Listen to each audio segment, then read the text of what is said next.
Just over a year ago, we put forward an emergency recovery plan, talking about what needed to be done so that we could grow our way out of the economic crisis the country faced. We warned of low growth, of weak productivity, of high taxes, high government spending, and the sustained inflation threat. And we put forward the clear solutions. But the government, they ignored us. Instead, they actually doubled down on the mistakes that they are making. They've increased taxes yet further, and they've increased spending yet further. And we can see where we are today. We are teetering. We are completely flatlining. We're heading towards recession. Now, the Office for Budget Responsibility, they put out a warning recently that hasn't been properly picked up about an emerging national debt crisis in the UK. We think they're woefully complacent on the timing of the risk of this. They're talking about a decade or so ahead. If we don't change course, we are heading towards a national debt crisis in a matter of just a few years' time. And we'll come on to show you that later in the presentation. So the government needs to urgently change course. If it doesn't adopt the sort of growth strategy that we put forward, instead of their failed model of tax, spend and regulate, then we are facing a debt crisis, stagflation, and I'm afraid to say that then leads to a complete currency collapse. It's very easy to see the various government policies that we have to live under in silos. We think of immigration in a silo. We think of the attack on our national values in a silo, attack on the British Empire in a silo, attack on our national heroes in a different silo. But actually, they're all part of the same battle. They're all interwoven. And the impact of the attack on British values, culture, history, heritage, our national heroes, has been inculcated, embedded in business through something called environmental, social and corporate governance policies. We've begun to see how pernicious this is with the revelation that Coutts cancelled Nigel Farage's bank account. It's the first time I've seen the debate on ESG come into the public domain. But I'm going to focus a bit on ESG, if I may, because it's the heart of the problems that the private sector face.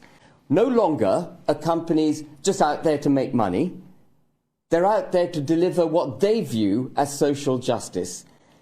And it was this vision of social justice at Coutts that allowed them to believe that Nigel is a bad man, to conclude that Nigel is a bad man because Nigel didn't agree with Coutts's view of diversity and inclusion, to which I'm going to come back. And they cancelled Nigel. And they cancelled his bank account. So what they did, in the pursuit of a non-monetary goal, they cancelled a perfectly viable economic contributor to Coutts's bottom line. And that, in a nutshell, ladies and gentlemen, is how the economy is being hijacked by the culture wars. They're taking ideological positions and frustrating profitability in the pursuit of that ideology. We have to ditch ESG. I want to talk a bit about net zero.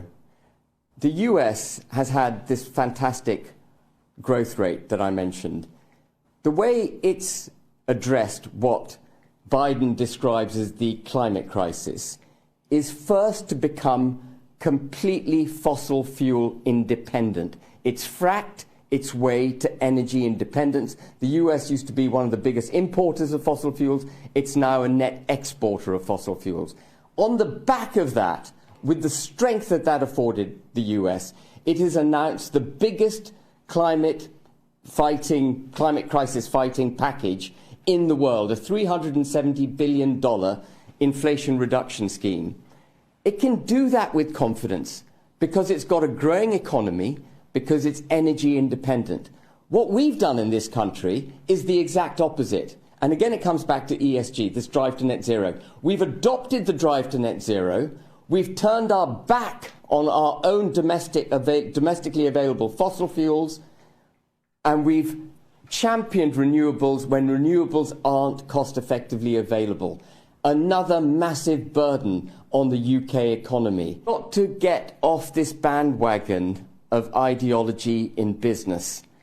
It's that same ideology that Lawrence Fox at Reclaim is famous for fighting, but it's infecting us economically. Don't think that these battles happen independently. And I'm going to touch just briefly on immigration before I finish. Richard talked about immigration. Immigration has also been delivered to us as a kind of panacea by successive governments, starting with Tony Blair, that those jobs the British aren't prepared or willing to do, immigrants will do. That those jobs that the Brits would charge a lot more money to do, immigrants will do more cheaply. But how racist is it to say that the Brits aren't prepared to do a certain kind of work, so we're going to import labour from abroad to do it? That is racism. How lamentable is it to say that we need young people from abroad? We're going to go around the world and hoover up all these people that have been well educated in India, Pakistan and other places. We're going to hoover them up, bring them to the UK for our own purposes because we've got an ageing population which doesn't work. What a lamentable economic policy that is. The idea that our old age pensioners need these youth to come in at cheap costs, undermining our own labour market to look after them. But I've got some news for Sunak. Immigrants also get old. The idea that they're going to be a continuing contributor to the economy is a fundamentally flawed one. They also add inflation into our system. We took in 500,000 immigrants last year, 600,000 this year, in the year that's just ended.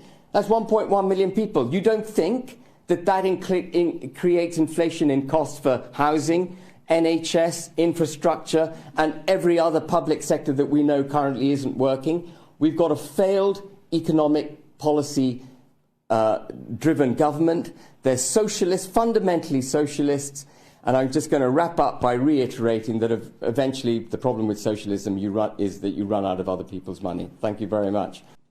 The net result is, what are our forecasts? How does it look going forwards?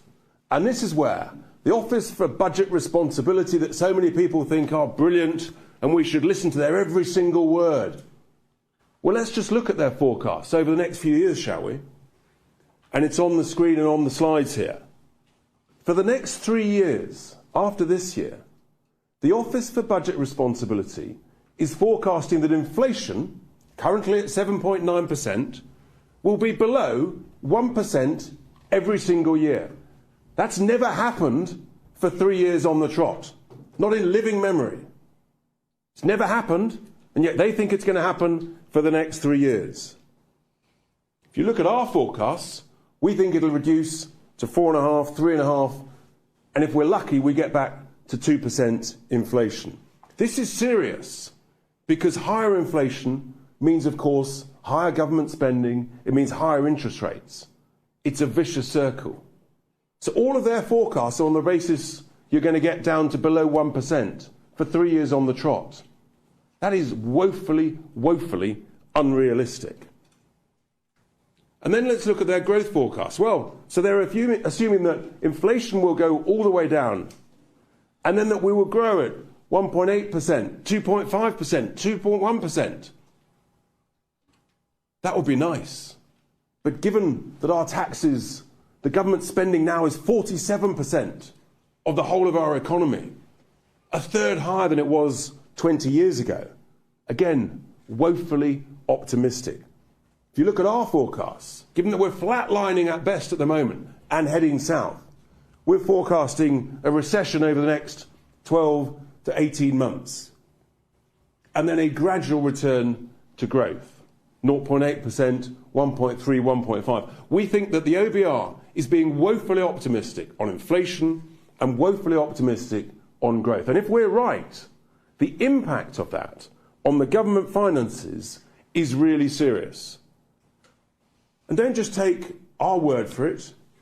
Look at the IMF. They're forecasting next year 1% growth compared to 1.8% from the OBR. KPMG, just over 1%.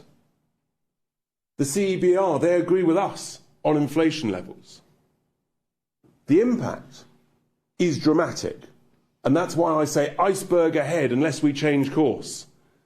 Because if we're right, we're heading towards a serious debt crisis. Not in a decade or so, but in the next few years.